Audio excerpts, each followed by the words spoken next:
tanpa ada yang nyuruh, pasukan satu aspal ini emang ada di jalan. Dia adalah saksi jalanan juga, yang melihat betapa arogannya, terutama sejak era Jokowi nih, betapa arogannya pejabat kita dengan nyung, Waduh, ping gitu ya. Setiap masuk ke gedung DPR, orang DPR mungkin mobilnya bagus-bagus. Ketika dia buka FYP, ya kan, utusan khusus presiden yang artis itu lagi flexing beli Jaguar. Kan mungkin dia selama ini memendam rasa kan. Oh, iya. Begitu Kapan gua nih katanya, gitu. begitu ada menemukan momentumnya, amok masa ini terjadi. Ya.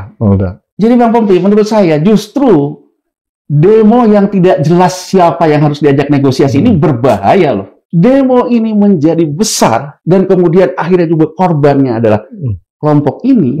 Ini harus ditangkap sebagai sinyal penting untuk pemerintahan Prabowo bahwa persoalan ekonomi ini harus segera diatasi. Bukan hanya persoalan aktornya ada asing, ada apa. Itu soal lain Bang Pompi. Tapi apapun juga, basicnya di sini. Basicnya adalah persoalannya adalah persoalan kelas. Bangladesh ini sama kayak gini.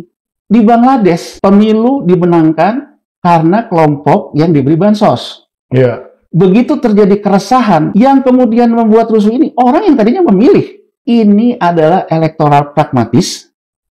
Dia dipilih karena dia dikasih bansos. Begitu bansosnya tidak ada, dia berbalik menjadi amok. Ini kayaknya nih, Jokowi nyandra Prabowo, Prabowo nyandra Jokowi, kemudian sama-sama nyandra Menteri Keuangan, misalnya kan kalau saya baca kayak gitu. Terus saya lihat juga masyarakatnya juga sebetulnya lagi kesulitan ekonomi. Wah, ini ada potensi akan terjadi sesuatu nih. Iya.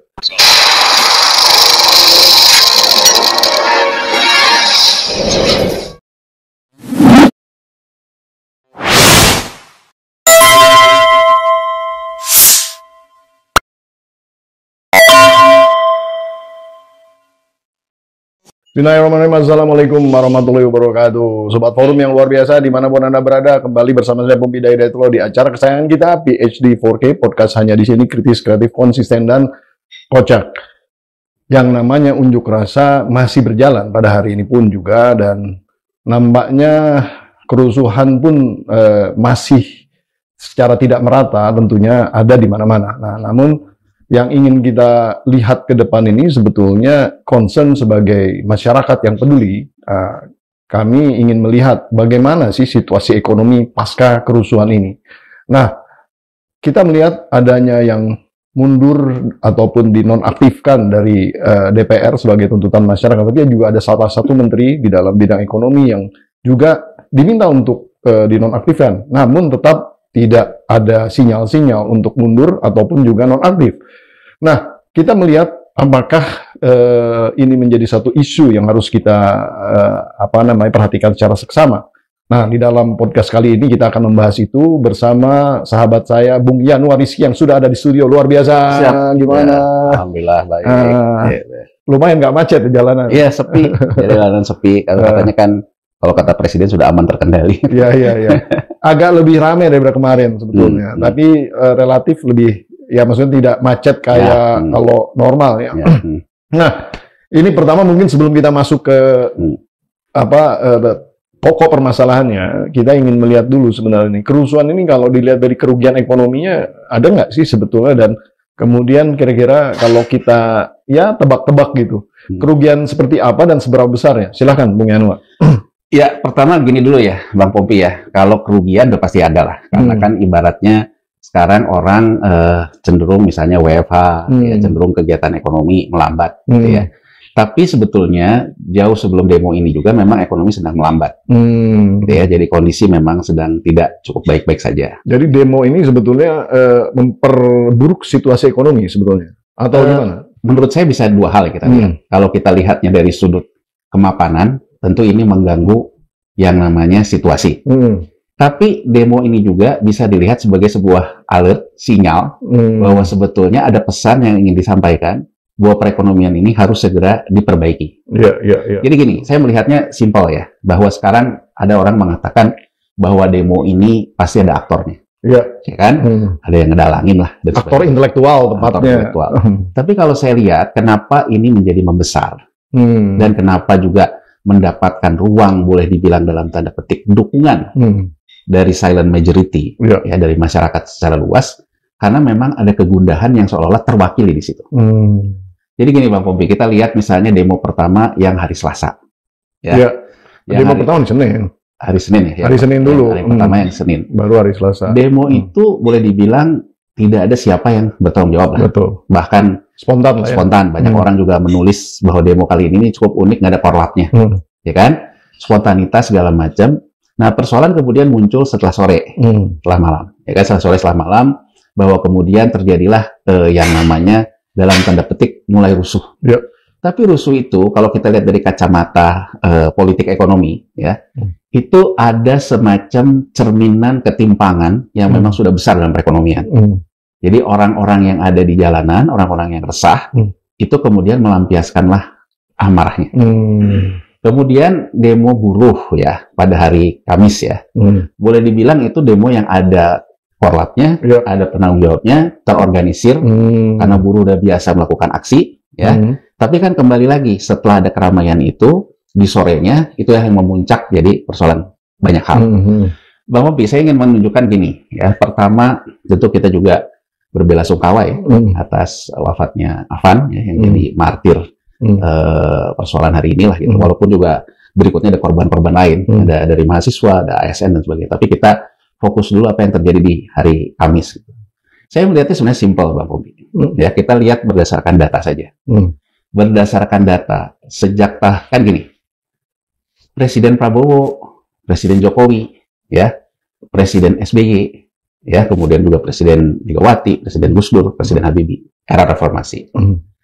Kita boleh bilang, kita selalu menganggap bahwa kita sudah melakukan pemulihan ekonomi di tahun 2002. Jadi artinya dengan mulai BPPN selesai dengan segala macam, 2004 kita mulai pulih, mulai segala macam.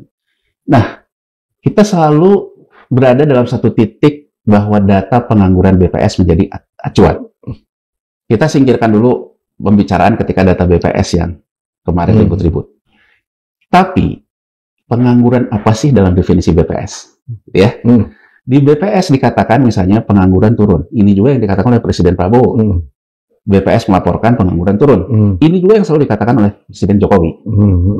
Nah, kalau kita lihat datanya Bang Pompi, ya dari tahun 2005, ini data detailnya kan, the evil in detail. The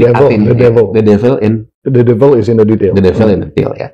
Berarti kan kita harus lihat detail data itu.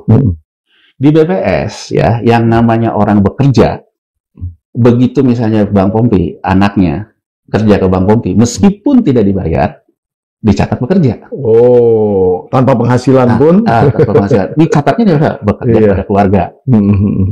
Ya kan? Nah, kemudian ada juga orang yang dicatat bekerja, berusaha sendiri. Yang disebut sektor informal. Nah, ada pekerja sektor formal.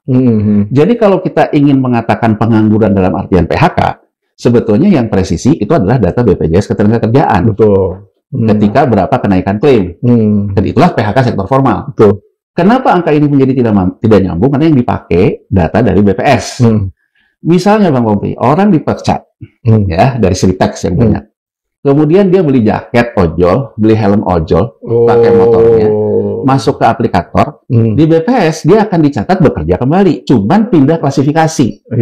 Dari tadinya pekerja sektor formal menjadi pekerja berusaha sendiri. Sektor informal. Ya. Ini dulu nih yang harus kita harus jelas dulu gitu. Ya kan ajakan Presiden, semua aspirasi akan saya catat. Ya kita juga lewat forum ini mengatakan ini kita ngomongin terdidik lah, pakai data. Ya kan kita mengajak melihat segala sesuatu lebih detail. Nah, kalau dilihat seperti itu, apa yang terjadi? Yang terjadi, aplikator ini tadinya itu kan dianggap sebagai juru selamat lah ya. Juru selamat. Ya, juru selamat mengatasi banyak persoalan. Ya. Dia hadir di saat ekonomi sedang baik-baik saja. Ekonomi baik-baik saja itu apa? PHK sektor formal sedang tidak terjadi.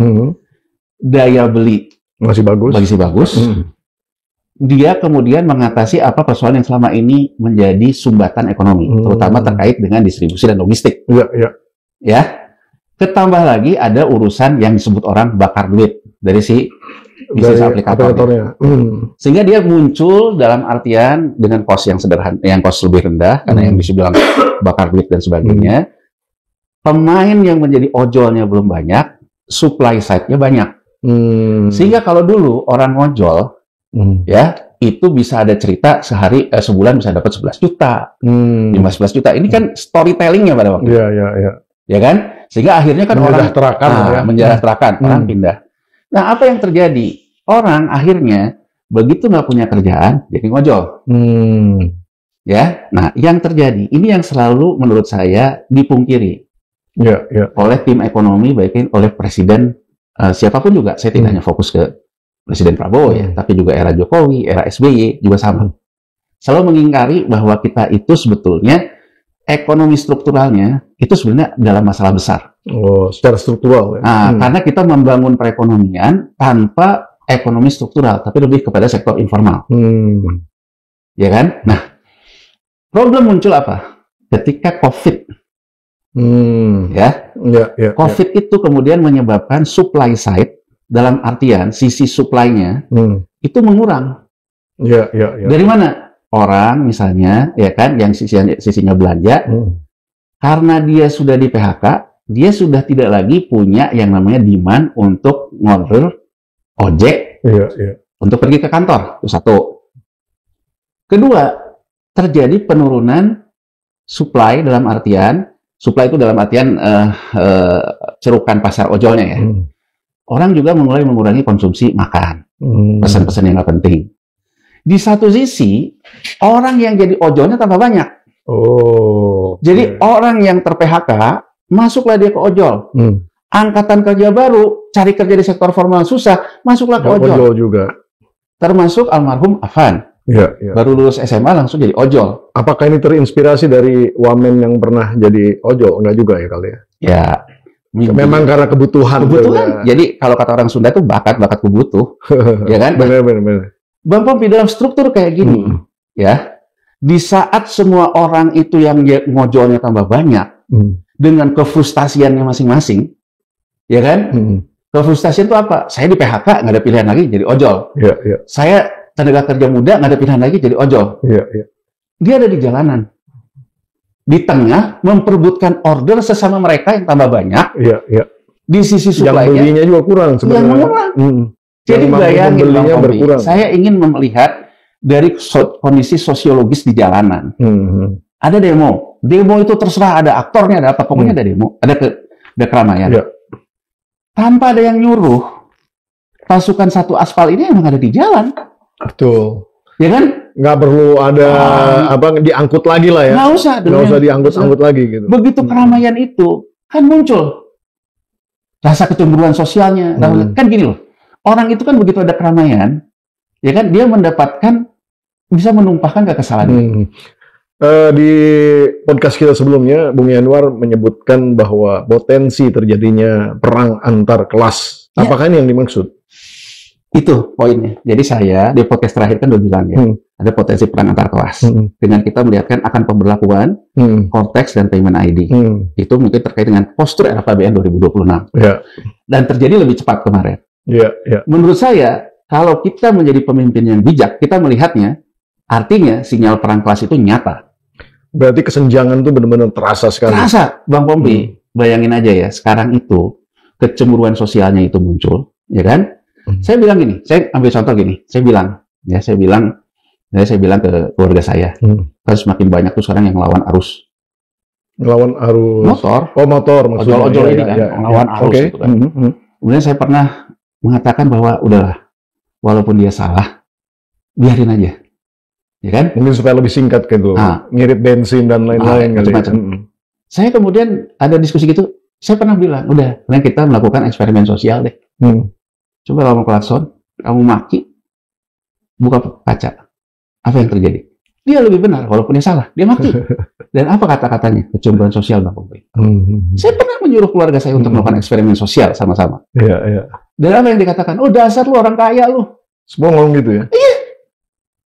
Dasar lu orang kaya lu. Jadi artinya apa? Ada penyakit sosial yang tidak kita ketahui dan itu ada di jalan yang namanya kecemburuan sosial. yang namanya ketimpangan. Jadi menurut saya, demo ini menjadi besar dan kemudian akhirnya juga korbannya adalah kelompok ini. Ini harus ditangkap sebagai sinyal penting untuk pemerintahan Prabowo bahwa persoalan ekonomi ini harus segera diatasi, bukan hanya persoalan aktornya ada asing, ada apa, itu soal lain Bang Pompi. Tapi apapun juga, basicnya di sini. Basicnya adalah persoalannya adalah persoalan kelas.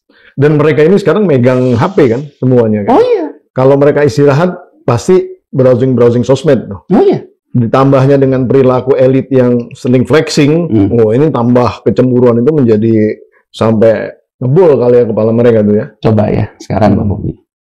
Dia adalah saksi jalanan juga yang melihat betapa arogannya, terutama sejak era Jokowi nih, betapa arogannya pejabat kita dengan nyung. Waduh, twing gitu ya. Itu keras banget loh. Saya soalnya pernah ya naik motor. Itu tiba-tiba ada di nyium-nyium itu di belakang, kaget banget itu. Saya berasa kalau misalnya itu saya ini jantungan bisa langsung kolaps itu sebenarnya. Iya. Dia juga adalah saksi mata melihat setiap masuk ke gedung DPR, orang DPR mungkin mobilnya bagus-bagus. Ketika dia buka FYP, ya kan utusan khusus presiden yang artis itu lagi flexing beli Jaguar, beli apa. Kan mungkin dia selama ini memendam rasa kan. Oh, iya. Begitu ada kapan gua nih gitu. Begitu ada menemukan momentumnya, amok masa ini terjadi. Ya. Jadi Bang Pompi, menurut saya justru demo yang tidak jelas siapa yang harus diajak negosiasi ini berbahaya loh. Karena ini terkait dengan apa yang terjadi di masyarakat itu. Bang Pompi, 5 bulan yang lalu kita podcast di sini. Ya kan? Tentang Bangladesh. Bangladesh ini sama kayak gini. Di Bangladesh mirip sekali. Pemilu dimenangkan karena kelompok yang diberi bansos. Ya.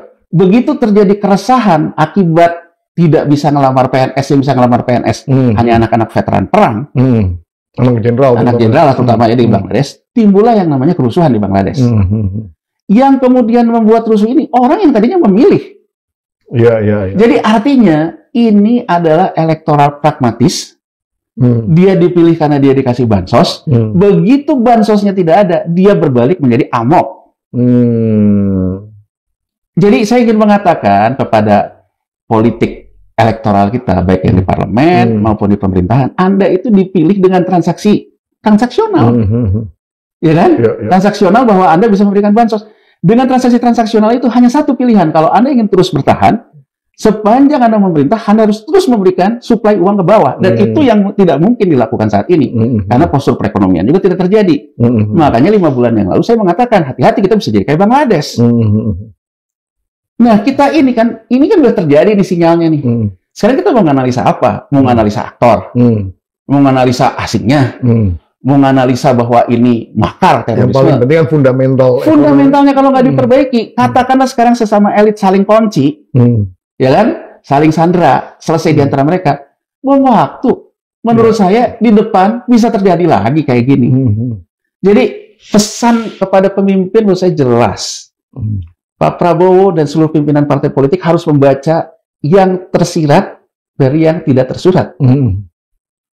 Kalau ngomongin yang tersurat, gampang. Ya kan? Oh, ini kayaknya sih persoalan ada bandarnya nih. Ada Soros lah, ada apalah. Saya gini Bang Pompi, saya mungkin ingin menyoroti satu ya. Karena kan ada media Rusia juga yang menulis, ya kan, sesuai dengan ini Soros segala macam. Ya walaupun juga datang dari pemahaman saya gini. Saya ingat betul ketika Soros, ketika tahun 98 diserang oleh Mahathir Muhammad. Mahathir mengatakan gitu ya, bahwa Soros lah yang merusak perekonomian Asia. Yang menarik bagi saya pada waktu itu, saya lihat wawancara Soros ya. Dia ditanya soal itu. Dia bilang gini, saya ini hedge fund lah kurang lebih. Saya hanya melihat satu potensi. Banyak di negara Asia itu terlalu berlebihan mengambil hutang, dia bilang. Dan hutangnya itu datangnya ke asing. Sementara mereka mengendalikan stabilitas dengan dalam tanda petik capital control, termasuk kita waktu itu. Ya kan? Ya. Sehingga saya melihat ada juga potensi sebetulnya api dalam sekam, kurang lebih begitulah dia katakan, bahwa sebetulnya antar elitnya itu ada permusuhan, walaupun tidak terjadi. Sehingga dia bilang, saya akan memborong nilai tukar karena saya menganggap itu akan melemah di kemudian hari karena dipicu oleh politik. Ya, short berarti. Apa yang dia ingin katakan? Saya bukan pengacau politik. Saya hanya orang yang membaca bahwa politik Anda akan punya konflik. Iya. Saya mengambil posisi. Pertanyaan saya, posisinya harus untung. Kan? Posisinya harus untung. Pertanyaannya, iya. saya kira nggak usah ngomong Soros nih, kita ngomong apa adanya di sini. Ya kan? Kita lihat postur APBN kita. Oh, Indonesia tekanan fiskal. Oh, Indonesia ada persoalan juga dalam rekening moneter. Saya kemudian mengambil posisi. Kenapa? Karena dalam bayangan saya, ini kayaknya nih Jokowi nyandra Prabowo, Prabowo nyandra Jokowi, kemudian sama-sama nyandra Menteri Keuangan, misalnya kan kalau saya baca kayak gitu. Terus saya lihat juga masyarakatnya juga sebetulnya lagi kesulitan ekonomi. Wah, ini ada potensi akan terjadi sesuatu nih. Iya. Saya kemudian ngambil posisi di situ. Yang salah siapa, Bang Fobri? Yang salah kan diri kita sendiri yang tidak bisa mengatasi persoalan kita. Iya. Saya ingin jujur saja bahwa itu ada orang yang memanfaatkan keadaan, pasti namanya juga hidup. Iya. Tapi sebagai pemimpin jangan cari masalah dong. Tadi menarik itu, ada sandra-sandra Anda nih. Ada katanya Sandra menyandra yang namanya Menteri Keuangan, kan gitu. Salah satu tuntutan daripada demo-demo ini pun juga tentang dimintanya mundur Menteri Keuangan, Ibu Sri Mulyani ya. Terus kemudian juga ada penjarahan ke rumahnya segala kan. Nah, artinya sebetulnya ini real tuntutan itu. Namun sinyal-sinyal untuk kemudian, mohon maaf nih ya, untuk terjadinya reshuffle di dalam konteks ini dan kemudian juga Bu Sri Mulyani sendiri kayaknya enggan mundur tuh. Kalau sinyal-sinyalnya nih ya. Nah, pertanyaan saya sebetulnya di dalam korelasi untuk menjaga stabilitas ekonomi ke depan, sebetulnya seyogianya pemerintah harus mengambil posisi seperti apa itu? Ya, oke. Saya ingin menggambarkan dulu keadaan nih, ya, menggambarkan keadaan. Jadi kan gini ya, kita itu sekarang punya persoalan, ya, bahwa fiskal kita tuh dalam tekanan. Sangat. Ini yang selalu disanggah, ya kan?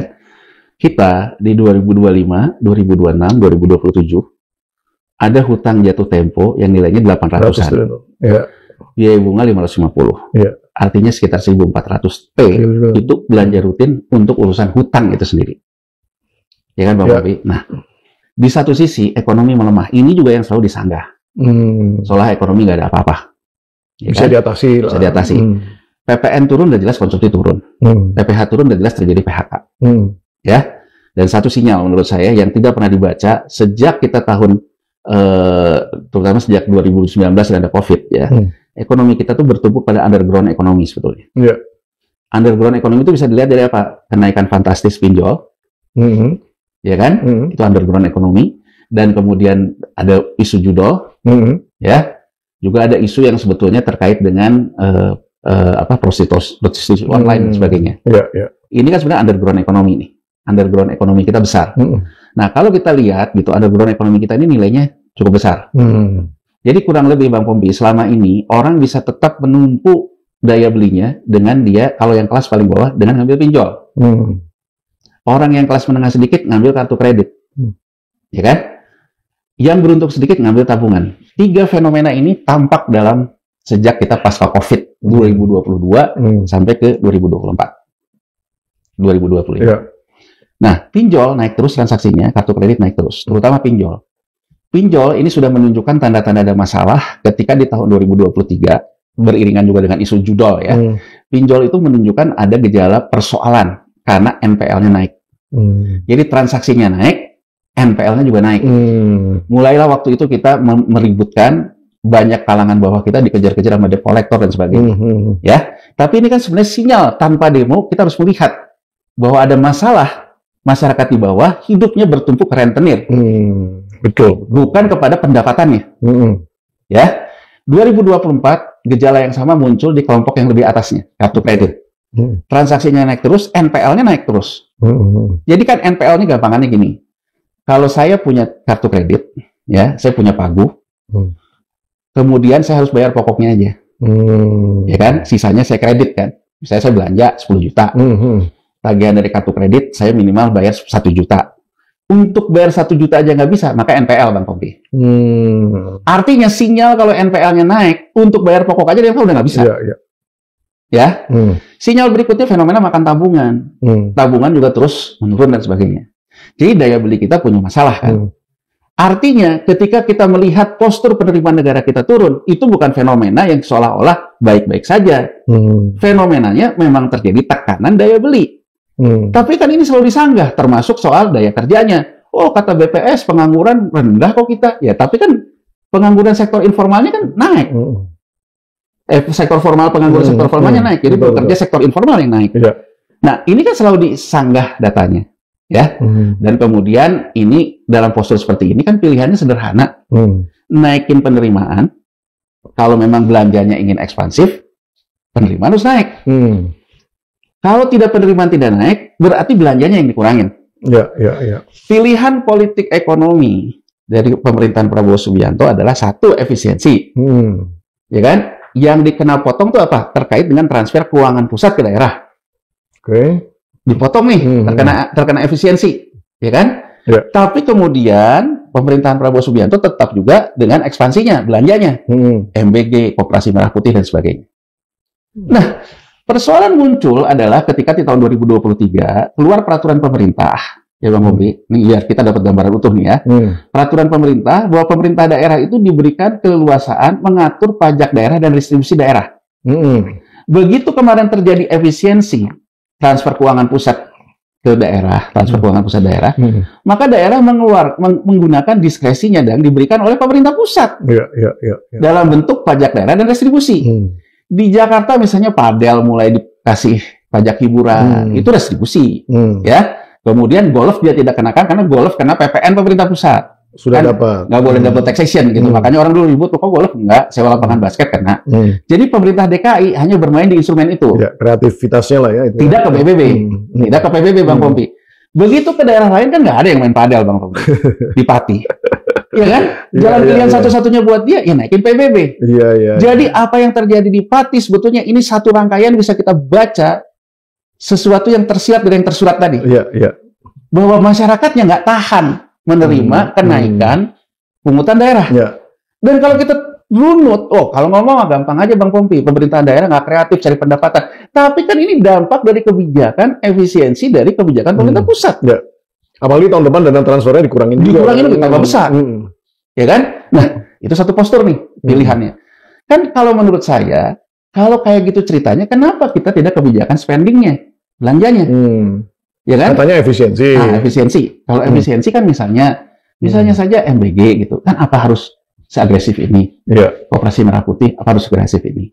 Dan mohon maaf Bang Pompi, apa yang dilihat oleh kelompok terdidik? Wamen banyak, menteri banyak, badan banyak. Ada pemekaran Kodam. Jadi kan mungkin pemerintah daerah nggak berani aja ngomong. Saya kena dampak efisiensi, tapi pemerintah pusatnya sendiri tidak melakukan efisiensi birokrasi. Padahal pemerintah daerah juga harus membayar birokrasi kan, birokrasi daerah kan. Sementara pemerintah pusatnya main enak aja buang badan ke bawah kan, Bang Pompi. Nah, sinyal seperti ini juga kemudian muncul dibaca oleh kelompok menengah ini. Oh, ternyata postur RAPBN 2026 pajaknya naik. Dan ini terkait dengan podcast kita terakhir dengan penerapan Cortex, penyerapan payment ID, berarti kan akan berburu pajak, semua akan dipajakin kan. Betul apa yang dikatakan oleh Menteri Keuangan, tidak akan ada pajak baru, pendisiplinan pajak. Tapi artinya, ekonomi yang sebelumnya dari penjelasan yang saya tadi, Bang Pompi, ekonomi yang selama ini bertumpu kepada sektor underground ekonomi, disitulah masyarakat masih bisa hidup. Nanti, sektor informal yang menopang transaksi kelas di bawah, antara kelas menengah tengah sama kelas di bawahnya, itu akan terkena objek pajak. Salah nggak? Secara undang-undang, seperti yang dikatakan oleh Menteri Keuangan Sri Mulyani di IG-nya, bahwa semua itu saya hanya melaksanakan undang-undang. Betul, saya setuju. Bahwa kalau saya dengan Bang Pompi ada transaksi, betul itu kena yang namanya PPN. Kalau saya mendapatkan pendapatan, betul saya kena yang namanya PPH. Ya kan?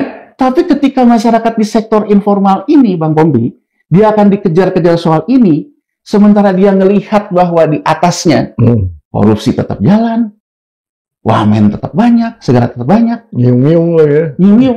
Ini kenapa makin meluas tekanannya di media sosial, seolah-olah kelas menengah pun ikut mendukung loh. Bukan mendukung kekerasannya loh. Bukan mendukung penjarahannya loh. Tapi kelas menengah pun banyak yang mendukung bahwa ini memang demo yang sudah sepatutnya terjadi, kurang lebih begitu. Iya. Bukan soal kita mendukung penjarahannya. Ya. Itu jujur aja deh. Kan ada drone empit, ada segala macam itu yang melakukan analisa ya. Bahwa bagaimana situasi media sosial, semua kelompok juga ikut memberikan dukungan terhadap ini. Karena kelompok yang lebih terdidik sedikit, dia merasa bahwa 2026 saya akan jadi sasaran. Iya.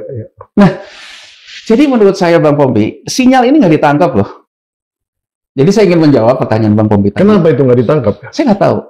Apakah kurang peka, kurang sensitif, kurang empati, atau karena memang ditarget? Jadi gini, jauh sebelum ini, beberapa teman-teman ekonom lah ya, ataupun juga media lah, yang memang percaya kepada figur personal dari Menteri Keuangan, Bu Sri Mulyani. Mereka selalu mengatakan bahwa sebetulnya APBN ini karena diskresi Presiden. Artinya Presiden Jokowi dulu, saya nggak mau tahu, saya mau infrastruktur. Padahal belanja infrastrukturnya kalau kita lihat analisa nggak masuk akal, akan membebani hutang yang kemudian akan membebani kenaikan pajaknya tidak setara dengan penambahan hutang.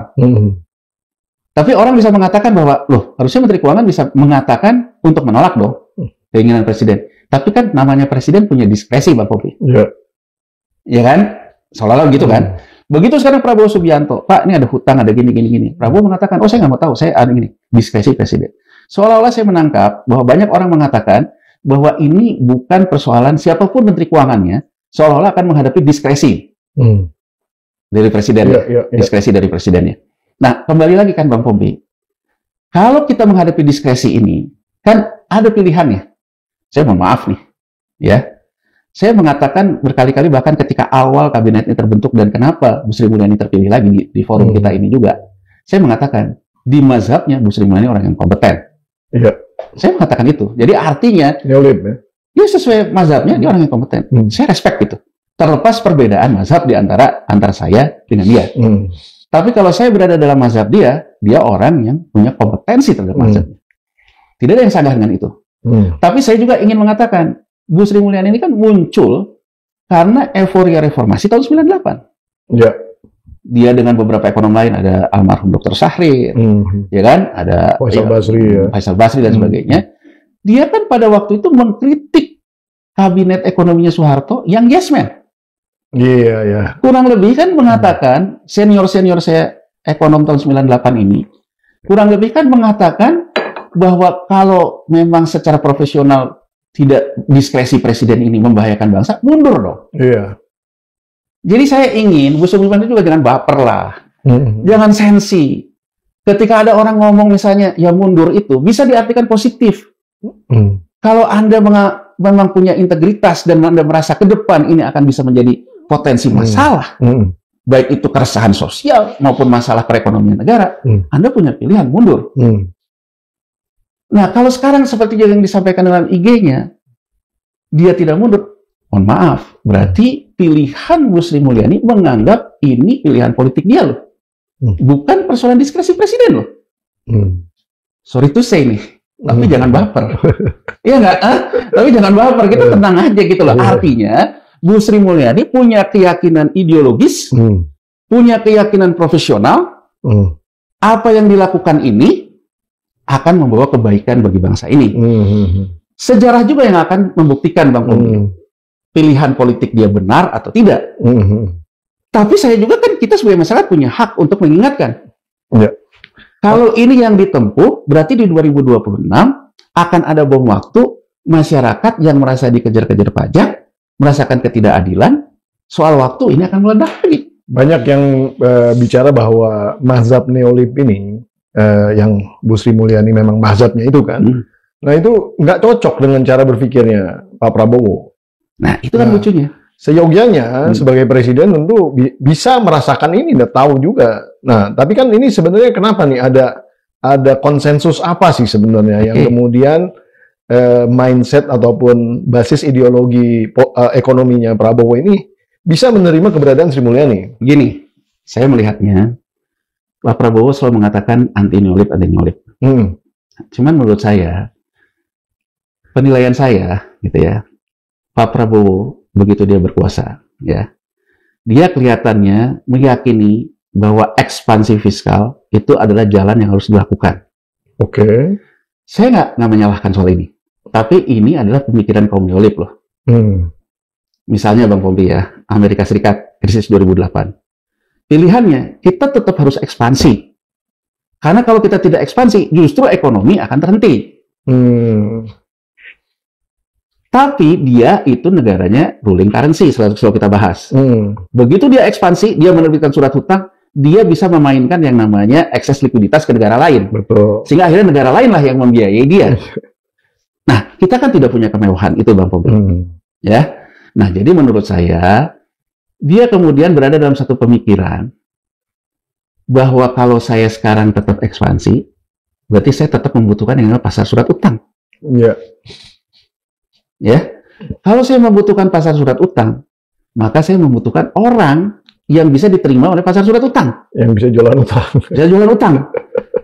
Ini tidak bisa dipungkiri.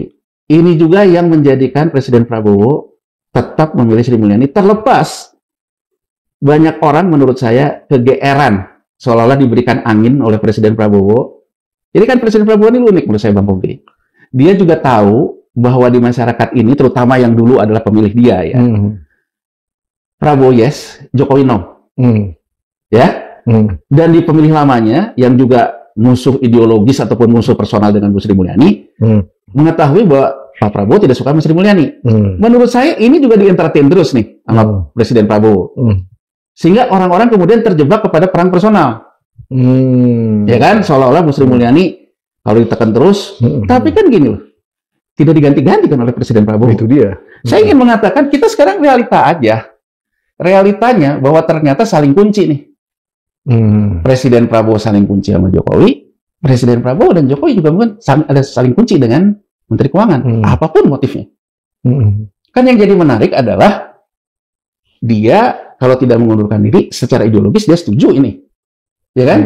Presiden sendiri kalau merasa bahwa ini bukan neolib, ini kan banyak kontradiksi satu sama lain. Nah, saya ingin kita pada satu titik aja, Bang Pompi. Menurut saya, ya, Presiden Prabowo menjaga kesolidan pemilihnya yang tidak suka pada figur neolib atau Sri Mulyani, tidak suka pada Jokowi, dia pelihara, meskipun tidak ada hal konkret yang dilakukan. Sehingga artinya apa? Begitu ekonomi ini tidak baik-baik saja, orang-orang ini selalu menyerang persoalan Menteri Keuangan yang salah. Iya. Saya juga prihatin kalau sampai Bu Sri Mulyani dijarah seperti itu. Saya juga tidak setuju. Gimanapun juga, menurut saya dibandingin menteri-menteri yang lain, ya dia kan yang lebih korup dari dia lebih banyak, Bang Pompi. Yang lebih hedon dari dia lebih banyak gitu. Ya kan? Bahwa dia kenapa juga kena dalam masalah ini, karena memang terakhir-terakhir ini kebijakan pajak dia kan yang bermasalah. Tapi menurut saya dari sisi keadilan, ya kan, dia termasuk orang yang boleh dibilang ada kapasitasnya, itu tidak kita pungkiri. Nah, karena ada persoalan di entertain kayak gini, kan tidak juga dilakukan pergantian.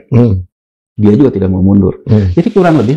Apakah itu akan kemudian, mohon maaf nih, seperti yang saya tanya di awal, ini akan menjadi satu hal yang baik atau yang buruk? Gini, jadi menurut saya, terlepas ya ngomongin tentang makar terorisme asing, tapi Pak Prabowo yang dia amankan pertama kali sebetulnya adalah dukungan apa yang dia sebut dengan, bukan dia ya, mohon maaf, Pak Hendro Priyono. Pak Hendro Priyono mengatakan ketika ditanya wartawan, non-state, tapi yang mempengaruhi state. Kemudian dia menyebutkan beberapa nama, ada Soros, Rockefeller, dan sebagainya. Kita juga paham itu, Bang Pompi. Tapi kelompok Yahudi ini kelompok non-state yang mempengaruhi state di Amerika, yang mempengaruhi kebijakan besar juga di dunia ini. Dan kalau kita lihat, apa yang didilkan oleh Presiden Prabowo dengan Presiden Trump, yang orang kemudian kecewa, loh, ini kayak Indonesia udah dijual aja. Berarti kan secara geopolitik, menurut saya secara analisa, Presiden Prabowo belajar dari krisis 98. Krisis 98, Orde Baru tidak akan mungkin jatuh kalau tetap mendapatkan dukungan IMF, tetap mendapatkan dukungan dari kelompok Yahudi yang memang mempengaruhi influence terhadap politik luar negeri Amerika Serikat.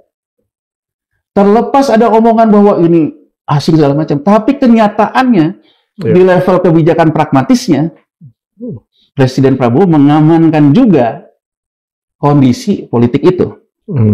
Dan menurut saya, dia juga punya kebutuhan itu untuk bisa berkomunikasi dengan IMF dan sebagainya melalui seorang figur Sri Mulyani Indrawati. Jadi win-win ini menurut saya pragmatis, sesuai kebutuhannya. Iya, iya. Apalagi, ya kan, 782 triliun hutang baru akan diambil di RAPBN 2026. Betul. Artinya semua hutang jatuh tempo akan direvolving dengan hutang baru. Iya. Artinya butuh komunikasi dengan pasar surat utang yang besar. Asumsinya, kalau misalnya besok tidak terjadi gagal bayar surat utang, ekonomi ini akan baik-baik saja. Itu pilihannya. Pertanyaan berikutnya adalah, ini kan clear, rakyat nggak suka nih dengan Sri Mulyani. Kalau baca berita kan kayak gitu kan. Nah, terus kemudian juga rumahnya dijadiin target penjarahan dan lain-lain. Ini kan clear banget gitu. Ini kan pemberitaan pasti nggak mungkin di Indonesia aja. Ini masuk ke dunia juga. Apakah kemudian pemerintah kalau tetap mempertahankan Sri Mulyani, ini akan jadi tambah sulit mendapatkan surat utang tadi itu? Jadi Bang Bobi, karena kan ini kan bicara kan pasti semua melihat situasi yang berkembang kan. Terlepas daripada hubungan Sri Mulyani dengan Amerika, tapi mau tidak mau figur Sri Mulyani menjadi salah satu resiko yang harus dipertimbangkan ketika lawan masyarakat kan. Kira-kira kan seperti itu. Tidak ada dalam politik, geopolitik, politik lokal, tidak ada kawan abadi selain kepentingan itu sendiri. Kalau ngomong hubungan dari mulai Gestapo ya dari era ini, kurang apa yang namanya Orde Baru Presiden Soeharto, ya kan? Tapi begitu yang namanya amok masanya terjadi, ditinggal. Oh iya, ya kan hampir mirip nih sekarang. Iya. Jadi saya ingin mengatakan, mohon maaf, Pak Presiden Prabowo, menurut saya jauh lebih penting buat Bapak sekarang itu memberikan sinyal kepada masyarakat kebanyakan, kita melakukan gotong royong itu bukan hanya ucapan. Restrukturisasi lah. Misalnya Bapak mulai merestrukturisasi, Wamen nggak usah sebanyak ini. Katakan lagi nih Bang Pompi, kenapa sih Wamen ini ada putusan MK, Wamen nggak boleh jadi komisaris. Kalau saya jadi Presiden Prabowo, Wamen sekarang saya hapusin semua, mereka jadi komisaris saja. Iya, udah selesai itu ya. Itu kan ada sinyal. Berarti kan ada, walaupun sekarang kan gini nih. Jadi posisi Wamennya hilang, saya ingin udah dapat jadi komisaris, sudah. Itu kan satu sinyal. Ya kan? Kemudian memberikan sinyal tentang apa kabinetnya, tentang segala macam. Saya ingin memberikan gambaran gini Bang Pompi. Orang protes ke DPR itu sebetulnya mencerminkan apa sih? Karena memang politik keterwakilan kita rapuh. Iya. Ketika DPR membahas APBN, RAPBN 2026 yang penuh dengan kebijakan pajak, masyarakat tidak ada perwakilannya yang mengatakan, oh jangan dong kayak berburu pajak di kebun binatang gini, nanti kena ke masyarakat. Nah, masyarakat kan sekarang ditonton kan, karena anggota DPR-nya kenaikan tunjangan. Sekarang kita hitung Bang Pompi, ya, dari isu populis ini. Kalau semua tunjangan DPR itu dikurangin, berapa sih angkanya? Di tengah defisit kita yang sebesar itu, kan nggak nendang. Benar nggak? Kalau itu isunya, kenapa juga di pemerintahan tidak mengurangi biaya birokrasi? Ya, itu lebih gede itu ya? Itu lebih gede. Jauh lebih gede. Jadi seolah-olah ini ada semacam lokalisir masalah budget kita menjadi tidak slim, itu hanya karena DPR. Padahal pemerintah juga ada masalah, Mas Mupi. Cuman mungkin DPR-nya sekarang lagi nggak bisa ngelawan aja, karena DPR-nya memang juga justru di situ problemnya. Dan gaya cara berkomunikasinya itu. Kan harusnya DPR dengan sekarang kayak gini, harapannya pembahasan RAPBN 2026, dia mulai ngomong dong. Dan kalau kita lihat posturnya Bang Pompi, siapa yang dapat alokasi budget terbesar kementerian lembaga? Nomor 1 kepolisian. Iya. Orang juga sekarang berteriak-teriak soal polisi kayak gini kan, terkait dengan pergantian Kapolri. Tidak direspon oleh Presiden Prabowo. Bahkan Presiden Prabowo memberikan sinyal, memberikan kepercayaan kepada Kapolri. Bukan hanya Menteri Keuangan loh, dan lebih keras juga tentang Kapolri. Yang berikutnya Kementerian Pertahanan. Iya. Ya kan Bang Obi? Kalau sekarang kita mau ngomong kayak gitu, kenapa sih kita tidak mencoba dulu apa Polri secara ini? Ya, efisiensi dulu lah. Efisiensi dulu. Ada sinyal-sinyal seperti itu. Jadi kebijakan belanjanya ini sentuh. Dan saya mohon maaf, saya termasuk orang yang cukup ingat ketika Bu Sri Mulyani balik lagi, ketika Pak Jokowi sama JK, kemudian Pak JK mengatakan membutuhkannya, kembali selalu urusannya karena kita membutuhkan deal dengan pasar moneter. Dan Bu Sri Mulyani pada waktu itu mengatakan bahwa kebijakan spending yang masalah. Artinya, Menteri Keuangan Bambang Brojo pada waktu itu dikritik cukup tajam tentang kebijakan spending. Tidak bisa mengerem keinginan Presiden Jokowi tentang spending. Bu Sri Mulyani juga mengatakan bahwa spending yang harus diatur. Tapi perjalanan waktu berikutnya, Malah sama juga dia. Dia mengentertain Presiden Jokowi juga. Makanya ada tulisan Bung Lukas ya, Ya, yang mengatakan kok jadi kayak Harmoko. Seolah-olah mengentertain presidennya. Jadi Presiden Jokowi di-entertain, Presiden Prabowo di-entertain. Ya, itu memang tidak bisa kita pungkiri bahwa diskresi presiden pada akhirnya ditampung oleh beliau. Tapi menurut saya, kita juga perlu ngomong detail. Diskresi ini menyebabkan perekonomian kita jadi berat. Karena geopolitik juga lagi berat. Jadi saya Bang Mupi, saya ingin satu hal saja. Saya memberikan gambaran gini, seolah-olah Presiden Prabowo yang atasnya, dia akan memberikan ruang win-win dengan Danantara. Misal, Patriot Bond. Ya, Patriot Bond itu sekarang, nih mohon maaf nih, ya, Patriot Bond itu 2% bunganya yang dilakukan dengan model private placement. Jadi penawaran langsung. Dan yang ditawarin itu adalah pengusaha nasional. Konglomerat lah. Tapi kita lihat lagi, apakah ini kebijakan Robin Hood seperti yang kita bahas? Ketika negara memaksa kelompok konglomeratnya yang besar untuk membeli bond, bond itu dibiayai untuk membuat kelas di bawahnya berdaya, sehingga ekonominya bergerak. Ya kan? Kita belum tahu kan. Patriot Bond, kalau kita lihat, itu adalah terkait dengan Green Bond, terkait dengan iklim. Ya. Proyek pertama adalah tentang pengolahan sampah. Kita sekarang search saja. Pengolahan sampah ini akan dilakukan oleh Toba. Kita nggak usah cek aja lah, Toba ini siapa. Ya kan? Jadi pengabaian tentang konflik kepentingan. Jadi kelas di bawahnya itu nggak tersentuh juga. Ya artinya dicerminkan corporate bond, dibuat para konglomerat ini harus masuk. Ya mungkin juga diancam kalau nggak juga nanti kasus hukumnya lah, apanya segala macam. LBI dan lain-lain. LBI dan sebagainya. Belilah mereka, makanya sampai ngomong oversupply katanya 50 triliun. 50 triliun ini dipakai untuk pengolahan sampah. Pengolahan sampahnya yang punya proyeknya siapa? Toba. Jadi saya ingin mengatakan apa yang dikatakan oleh Presiden Prabowo. Musuh negara seperti Indonesia adalah korupsi elitnya. Dikatakan di Saint Petersburg, Rusia. Betul. Saya juga nonton. Sekarang saya ingin mengatakan oleh Presiden Prabowo, antara kata dan perbuatan sama nggak nih? Jadi jangan salahkan juga kalau ada orang yang mengkritik omong-omong lagi. Patriot Bond aja yang contoh sekarang. Ya kan? Pengolahan sampah. Dari program-program Danantara ini, ada nggak yang sebetulnya, oke lah satu hal misalnya sampah, tapi ada nggak yang benar-benar bisa menyentuh ke iya kan, kalau saya lapisan di bawahnya, kelas di bawahnya. Kalau saya jadi Presiden Prabowo, ya, saya akan melakukan pertemuan dengan seluruh konglomerat. Ini kita kalau ada di pulau, kita kaya, yang lainnya miskin, nggak bisa hidup. Untuk nyebrang ke laut ke sana jauh. Lama-lama kita bisa diamuk. Ini tandanya udah ada demo kayak gini. Bisa nggak kita atasi masalah ini sama-sama? Kamu serahin, saya buat instrumen yang namanya Patriot Bond atau apa kayak. Tapi kita mengalirkan ke ekonomi di kelompok tengah ini agar mereka penyakitnya untuk ngamuk itu nggak ada. Ini Robin Hood, Bang Pombi. Ya, keren tuh ya. Keren. Jadi menurut saya sekarang siapa yang menyerap lapangan pekerjaan terbesar ketika sektor formalnya terganggu, terutama setelah COVID? Sektor pertanian. Kenapa sektor pertanian? Karena dipecat di kota, balik ke kampung, ikutin bantuin sawah keluarganya.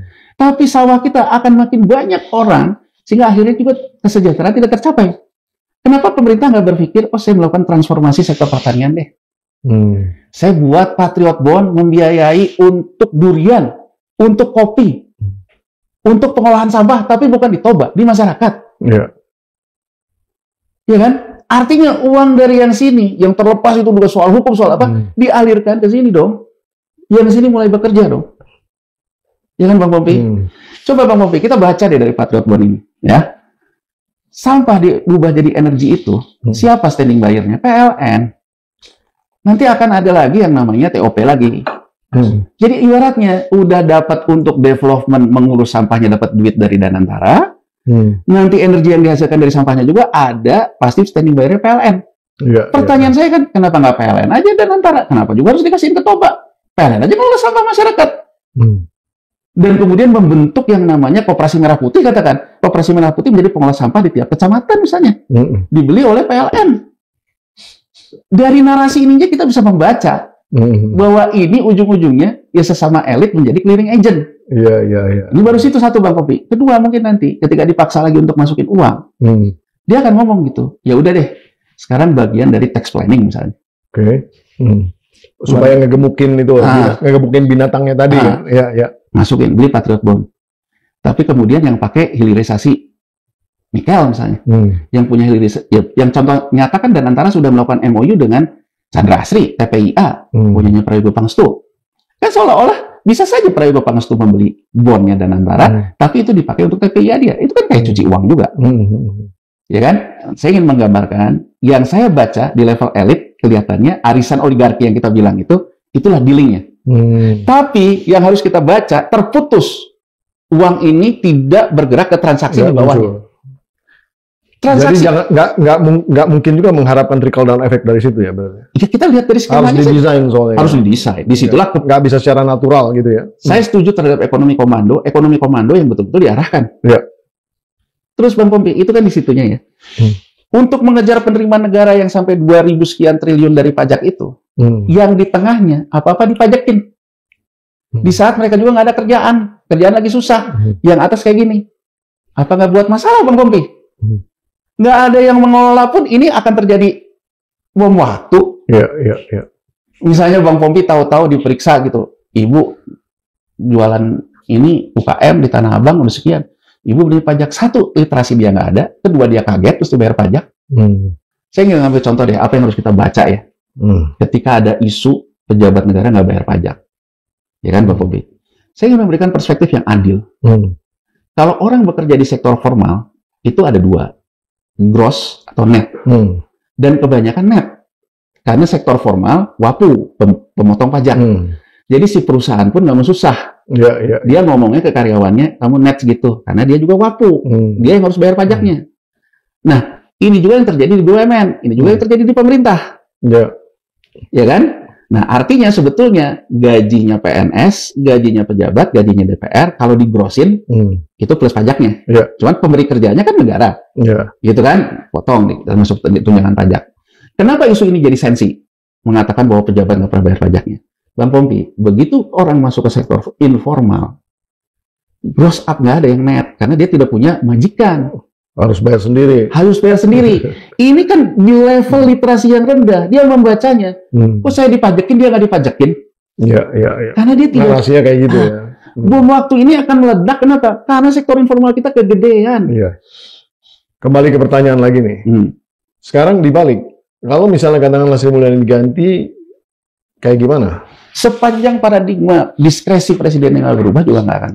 Sama aja. Saya ingin mengatakan, kita nggak usah. Artinya sebenarnya ini tatanan ya, bukan individunya gitu ya. Oh iya, bukan. Jadi fundamental di dalam konteks strukturnya ini harus benar-benar ditertibkan lah gitu, kira-kira gitu ya. Jadi Bang Pompi, kita mengatakan, ya kan, kita tidak berani mengkoreksi masa lalu, masalah menurut saya. Kan harusnya hutang yang banyak sekarang, ini dulunya ada persoalan apa nih? Kita kan harus berani mengkritik kebijakan lama dong. Iya.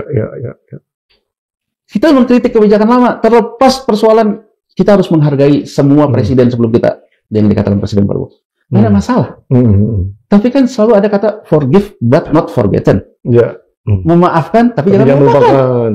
Bahwa kita menganggap bahwa presiden kemarin mungkin karena zamannya harus melakukan gitu, oke aja. Tapi kita harus berani mengemukakan bahwa itu masalah yang sekarang menjadi timbunan saat ini. Kalau kita tidak mau menjadi ini jadi arena drama Indonesia untuk bermain politik, ya kita keluar dari kebijakan itu. Cara membersihkannya gimana? Ambil contoh. Kalau kebijakan ini, buku ini kita bersihin, menjadi beban negara sekarang, harus jelas dong siapa yang tanggung jawab. Ya kan? Jelas dulu siapa pertanggung jawabannya, kita kemudian creating against. Kemudian kan kita menyisir dulu, realistis saja dulu. Dalam kondisi ekonomi yang berat kayak gini, kita sama-sama dulu deh. Ya kan, sama-sama dulu, yang penting semua bisa hidup gitu. Jangan Anda coba tidak bisa membaca kelompok yang nggak dapat MBG, kelompok yang nggak dapat Koperasi Merah Putih, itu sebetulnya juga lagi nggak baik-baik saja hidupnya. Ya nggak? Nah, artinya menurut saya, gimana caranya transaksi antar kelas terjadi kan? Agar tidak terjadi perang kelas. Ada yang contoh sekarang yang banyak beredar. Ketika Presiden Habibie diwawancara oleh Najwa Shihab.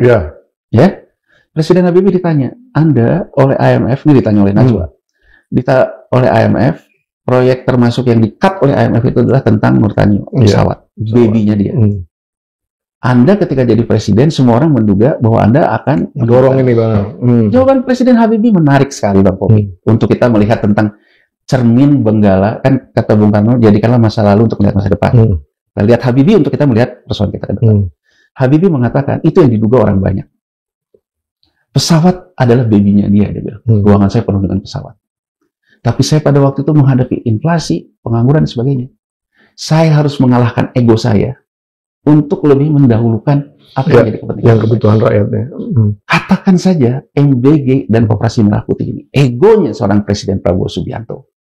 Tapi kalau ego itu malah menimbulkan transaksi sosial antar masyarakat terganggu karena memaksakan penarikan pajak yang tidak tepat, mengganggu jalannya sektor informal di saat ekonominya sedang tidak baik-baik saja, menurut saya akan lebih baik kalau Presiden Prabowo menurunkan egonya.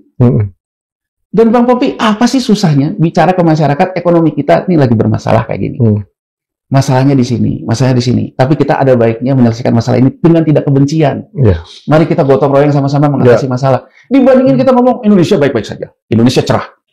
Ini hanya karena ini. Menurut saya, Anda akan misleading. Jadi saya ingat betul Bang Popi, Gubernur Bank Sentral Cina, ya, itu Su Sichuan namanya. Ketika krisis finansial di Amerika Serikat tahun 2007 kan mulai ada gagal bayar.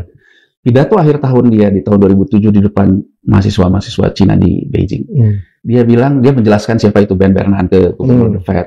Dia menjelaskan pendekatan-pendekatan moneter. Dia bilang gini, di dunia yang diatur dengan misleading, kita jangan misreading. Artinya dunia ini bermain dengan persepsi, bermain dengan isu, besar kemungkinan akan misleading. Maka kita jangan salah baca. Jangan salah baca. Ini bukan saya ngomong, Su Sichuan. Saya merefer quote Su Sichuan, saya ingin mengatakan kepada Presiden Prabowo, karena Presiden Prabowo seluruh aspirasi masyarakat disampaikan baik-baik. Ya, podcast ini juga kita baik-baik. Ya kan?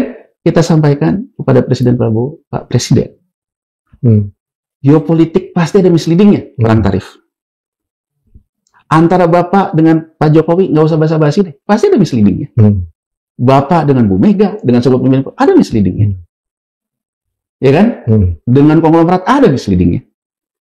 Tapi sebagai pemimpin negara, Bapak jangan misleading. Ya.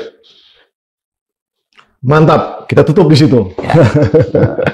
Bung Januar mungkin ada closing statement-nya, silakan. Ya, kalau ditanya Bang Bumbi, saya termasuk orang yang tidak menghendaki ada krisis. Saya boleh dibilang bisa berkembang banyak ya secara literasi, secara pengetahuan. Karena saya tahun 97 ada di Bursa Efek Jakarta. Dan saya berada di tempat yang memang harus mengatasi krisis. Melakukan pemeriksaan, segala macam. Sehingga pengalaman saya menunjukkan dalam saya meriksa dan segala macam, krisis itu biayanya mahal. Dan orang kaya tetap kaya. Dengan seluruh persoalan konflik kepentingannya. Yang akan merasakan dampaknya masyarakat banyak.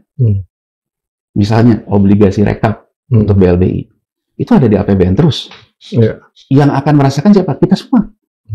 Biaya krisis itu tidak murah.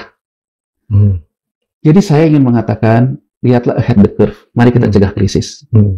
Marilah Presiden Prabowo pemimpin negara sesuai dengan ajaran agama, ya terutama misalnya agama saya, agama Islam. Kan yang diundang presiden juga 19 ormas Islam. Walaupun orang sudah lepas kepercayaan karena ormasnya jadi ormas tambang, karena dapat tambang semua gitu loh, ya kan? Tapi bahwa dalam Islam bahwa kita harus percaya kepada pemimpin. Ya. Tapi kita juga kan harus memberikan pendapat kepada pemimpin, jangan terjatuh di lubang yang sama. Jangan sampai Presiden Prabowo terlambat. Pak Pompi, Presiden Soeharto ketika dia membaca, dia harus melakukan, merespon yang namanya reform. Udah nggak ada tuh orang yang mau diajak jadi menterinya. Bahkan orang-orang yang selama ini dikenal orang baiknya pun jadi brutusnya. Itu sejarah kan? Sebelum ini terlambat, Presiden Prabowo masih punya kepercayaan dari banyak orang. Janganlah tersandera oleh masalah antar para elit, diselesaikan para elit, yang kemudian akhirnya jadi bom waktu di masyarakat di bawahnya. Jadi saya ingin mengatakan kepada Presiden Prabowo, bacalah demo ini bukan dari sudut pandang kepentingan elit, bukan dari sudut pandang siapa bandarnya, tapi bahwa ada api dalam sekam, persoalan ekonomi masyarakat, ketimpangan, dan ekonomi kelas menengah tengah sampai menengah bawah sedang tidak baik-baik saja. Itulah soal yang nyata. Sehingga menurut saya, peran fiskal tetap harus diutamakan ke sini dulu. Mari kita survive sama-sama dulu, saling berjabat tangan satu sama lain, tapi bukan yang akhirnya cuma omong-omong. Itu aja. Mantap sekali. Terima kasih Bung Yanuar. Sama-sama. Nah, Sobat Forum yang luar biasa, dimanapun Anda berada, tadi itu Bung Yanuar Rizky yang sudah memaparkan bagaimana pentingnya membangun kembali basis fundamental struktur daripada ekonomi Indonesia yang lebih merata pada prinsipnya, agar kemudian tidak terjadi perang antar kelas yang sekarang sinyal-sinyal sudah semakin terasa dan ternyata lebih cepat daripada yang kita prediksi di beberapa podcast yang lalu. Nah, mungkin mudah-mudahan ini bisa menjadi gambaran yang objektif di dalam konteks melihat ekonomi kita ke depan. Nah, pada akhirnya juga waktu yang membatasi kita. Saya Pembida Hidayatullah undur diri. Nonton terus PhD 4K podcast hanya di sini, kritis, kreatif, konsisten, dan kocak. Kasih komen, kasih saran, kasih kritik agar kita bisa lebih maju lagi memperbaiki isi podcast ini untuk kemudian lebih mencerdaskan kehidupan bangsa. Saya undur diri. Wassalamualaikum warahmatullahi wabarakatuh. Sampai di episode berikutnya. Luar biasa. Mantap.